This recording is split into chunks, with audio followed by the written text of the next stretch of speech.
ओम नमः शिवाय। दोस्तों हमारी पिछली 2 वीडियो में हमने श्रावण महात्म्य के प्रथम और द्वितीय अध्याय का श्रवण किया, जहां हमने श्रावण मास की दिव्य महिमा और भगवान शिव को ये पावन मास इतना प्रिय क्यों है इसका रहस्य जाना। अब हम प्रवेश कर रहे हैं श्रावण महात्म्य के तृतीय अध्याय में। इस अध्याय में भगवान शिव स्वयं श्रावण मास में की जाने वाली लक्ष्य पूजा का अद्भुत और पुण्यदायक वर्णन करते हैं। शास्त्रों के अनुसार श्रद्धा और विधि विधान से की गई यह पूजा साधक को महान पुण्य, पापों से मुक्ति और भगवान शिव की विशेष कृपा प्रदान करती है। तो आइए पूर्ण श्रद्धा और भक्ति के साथ इसका श्रवण करते हैं। श्रावण महात्म्य अध्याय 3। सनत कुमार बोले, हे भगवान, आपने श्रावण मासों का संक्षिप्त वर्णन किया है। हे स्वामिन, इससे हमारी तृप्ति नहीं हो रही है, अतः आप कृपा करके विस्तार से वर्णन करें, जिसे सुनकर हे सुरेश्वर मैं कृतकृत्य हो जाऊंगा। ईश्वर बोले, हे योगीश, जो बुद्धिमान नक्त व्रत के द्वारा श्रावण मास को व्यतीत करता है वह 12 महीनों में नक्त व्रत करने के फल का भागी होता है।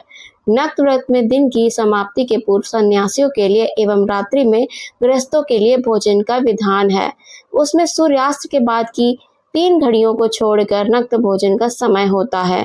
सूर्य के अस्त होने के पश्चात 3 घड़ी संध्या काल होता है। संध्या वेला में आहार, मैथुन, निद्रा और 14 स्वाध्याय, इन चारों कर्मों का त्याग कर देना चाहिए। गृहस्थ और यति के भेद से उनकी व्यवस्था के विषय में मुझसे सुनिए। सूर्य के मंद पड़ जाने पर जब अपनी छाया अपने शरीर से दोगुनी हो जाए, उस समय के भोजन को यति के लिए नक्त भोजन कहा गया है। रात्रि भोजन उनके लिए नक्त भोजन नहीं होता है। तारों के दृष्टिगत होने पर विद्वानों ने गृहस्थ के लिए नक्त कहा है। यति के लिए दिन के 8वें भाग के शेष रह जाने पर भोजन का विधान है। उसके लिए रात्रि में भोजन का निषेध किया गया है। गृहस्थ को चाहिए कि वह विधि पूर्वक रात्रि में नक्त भोजन करे और यति, विधवा तथा विदुर व्यक्ति सूर्य के रहते नक्त व्रत करें। विदुर व्यक्ति यदि पुत्रवान हो तब उसे भी रात्रि में ही नक्त व्रत करना चाहिए। अनाश्रमी हो अथवा आश्रमी हो अथवा पत्नी रहित हो अथवा पुत्रवान हो, उन्हें रात्रि में नक्त व्रत करना चाहिए। इस प्रकार बुद्धिमान मनुष्य को अपने अधिकार के अनुसार नक्त व्रत करना चाहिए। इस मास में नक्त व्रत करने वाला व्यक्ति परम गति प्राप्त करता है। मैं प्रातः काल स्नान करूंगा, ब्रह्मचर्य व्रत का पालन करूंगा, नक्त भोजन करूंगा, पृथ्वी पर सोऊंगा और प्राणियों पर दया करूंगा।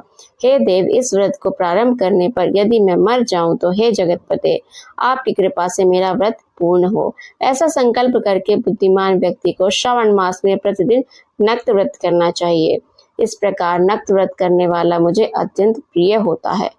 ब्राह्मण के द्वारा अथवा स्वयं ही अतिरुद्र, महारुद्र अथवा रुद्र मंत्र से महीने भर प्रतिदिन अभिषेक करना चाहिए। हे वत्स, मैं उस व्यक्ति पर प्रसन्न हो जाता हूँ क्योंकि मैं जल धारा से अत्यंत प्रीति रखने वाला हूँ।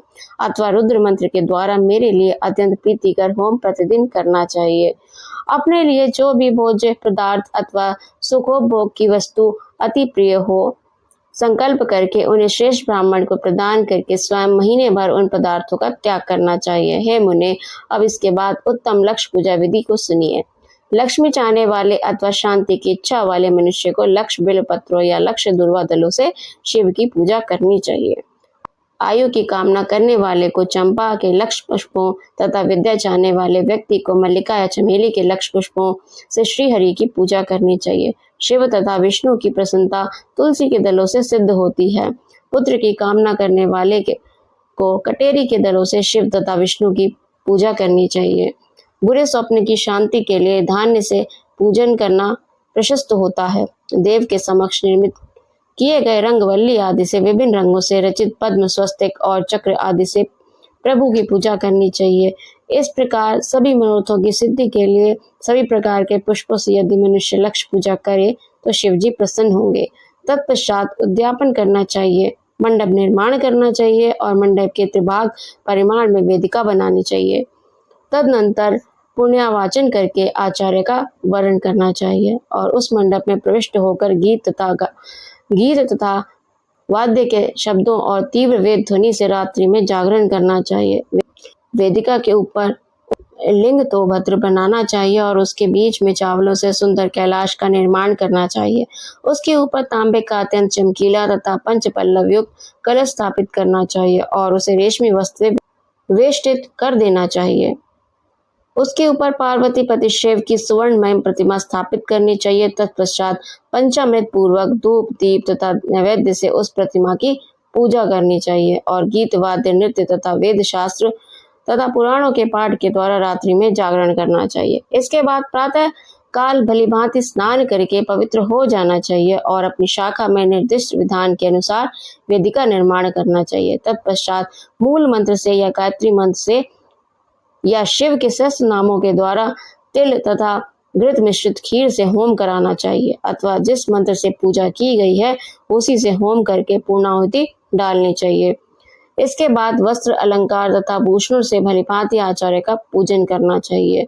तत्पश्चात अन्य ब्राह्मणों का पूजन करना चाहिए और उन्हें दक्षिणा देनी चाहिए। जिस जिस वस्तु से उमापति शिव की लक्ष्य पूजा की हो उसका दान करना चाहिए। स्वर्णमयी मूर्ति बनाकर शिव की पूजा करनी चाहिए। यदि दीप कर्म किया हो तो उस दीपक का दान करना चाहिए।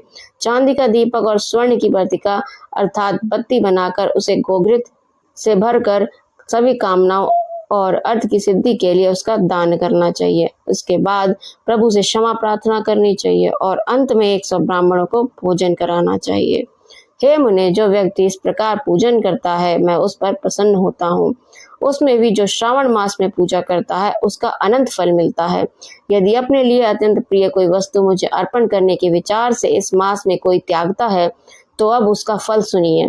इस लोक में तथा परलोक में उसकी प्राप्ति लाख गुना अधिक होती है। सकाम करने से अभिलषित सिद्धि होती है और निष्काम करने से परम गति मिलती है।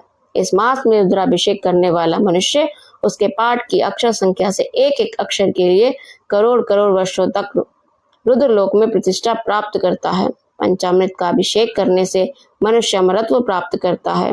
इस मास में जो मनुष्य भूमि पर शयन करता है उसका फल भी मुझसे सुनिए। हे द्विजश्रेष्ठ, वह मनुष्य 9 प्रकार के रत्नों से जुड़ी हुई सुंदर वस्त्र से आच्छादित बिछे हुए कोमल गद्दे से सुशोभित देश तकियों से युक्त रम्य स्त्रियों से विभूषित रत्न निर्मित दीपों से मंडित तथा अत्यंत मृदु और गरुड़ाकार प्रवाल मणि निर्मित अथवा हाथी दांत की बनी हुई अथवा चंदन की बनी हुई उत्तम तथा शुभ शैया प्राप्त करता है। इस मास में ब्रह्मचर्य का पालन करने से वीर्य की दृढ़ पुष्टि होती है। ओज बल शरीर की दृढ़ता और जो भी धर्म के विषय में उपकारक होते हैं वह सब उसे प्राप्त हो जाता है। निष्काम ब्रह्मचर्य व्रति को साक्षात ब्रह्म प्राप्ति होती है और सकाम को स्वर्ग तथा सुंदर देवांगनाओं की प्राप्ति होती है। इस मास में दिन रात अथवा केवल दिन में अथवा भोजन के समय मौन व्रत धारण करने वाला भी महान वक्ता हो जाता है। व्रत के अंत में घंटा और पुस्तक का दान करना चाहिए। मौन व्रत के महात्म्य से मनुष्य सभी शास्त्रों में कुशल तथा वेद वेदांग में पारंगत हो जाता है तथा बुद्धि में बृहस्पति के समान हो जाता है। मौन धारण करने वाले का किसी से कलह नहीं होता, अतः मौन व्रत अत्यंत उत्कृष्ट है। इस प्रकार श्री स्कंद पुराण के अंतर्गत ईश्वर सनत कुमार संवाद में श्रावण मास महात्म्य में नक्त व्रत, लक्ष्य पूजा, भूमि शयन, मौन आदि व्रत कथन नामक तीसरा अध्याय पूरा हुआ। बोलो शंकर भगवान की जय।